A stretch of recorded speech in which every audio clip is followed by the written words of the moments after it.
les exercices qui vont suivre sont destinés à être complémentaires aux séances de rééducation que vous avez mis en place avec votre kiné pour ce qu'on appelle l'aponévrose plantaire, c'est-à-dire la douleur au niveau de l'aponévrose plantaire. Pour faire simple, l'aponévrose plantaire, c'est un tissu fibreux qui est assez épais, il va protéger les tendons et va jouer un petit peu le rôle de semelle d'une chaussure. Premier exercice, donc cet exercice a été développé par un kiné français. C'est l'exercice de ce qu'on appelle le short foot, c'est-à-dire renforcer les muscles intrinsèques, c'est-à-dire les muscles de l'arche interne et qui sont plus proches des articulations qu'ils vont animer. Donc l'exercice short foot est très simple, je vais garder toujours mes doigts de pied au sol et je vais creuser mon arche interne vers l'extérieur. Ce mouvement-là, je peux le faire une dizaine de fois d'affilée sur 2 voire 5 séries. Donc je garde bien mes doigts de pied au sol, je creuse sans les décoller et je relâche. Et je fais un travail des deux côtés.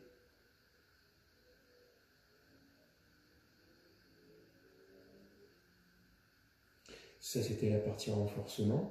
Ensuite, la partie étirement. Dans un premier temps, l'étirement le plus simple va être celui où vous êtes assis. On va dire que c'est ma jambe droite qui a l'aponévrose plantaire. Je vais replier mon genou.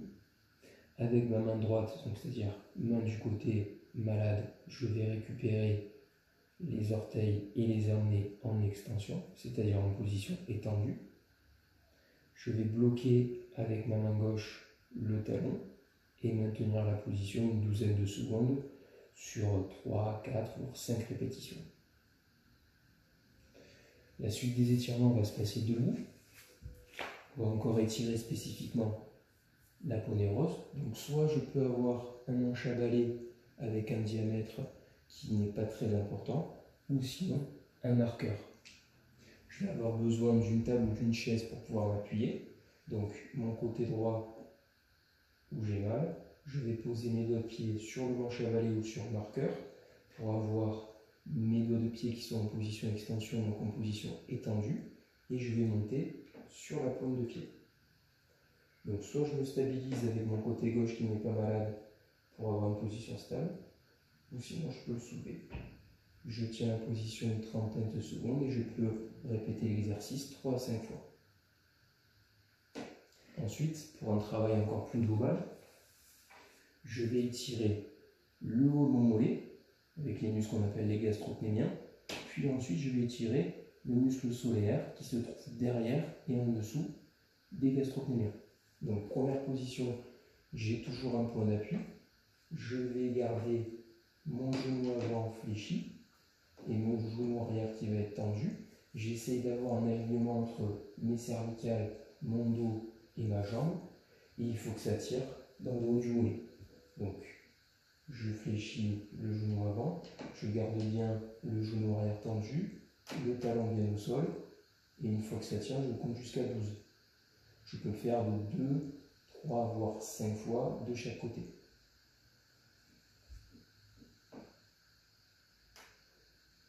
Et ensuite, pour étirer le solaire, je vais réduire mon écart entre mes deux jambes. Je vais fléchir mes deux genoux, tout en gardant bien mon talon arrière au sol. L'étirement va se trouver plus dans cette partie-là. Et avec mon bassin, je vais essayer de faire une position dans laquelle c'est comme si je voulais en fait m'asseoir sur mon talon. Et pareil, je garde la position une douzaine de secondes et je peux faire 2, 3 jusqu'à 5 fois de chaque côté. Donc je fléchis les deux genoux, je garde bien le talon arrière au sol et c'est comme si je voulais m'asseoir avec mes fesses sur mon talon. Et il faut que ça tire dans cette position-là. Si ça ne tire pas assez, ça veut dire que je ne vais pas assez loin dans l'amplitude, du coup je descends encore un petit peu plus.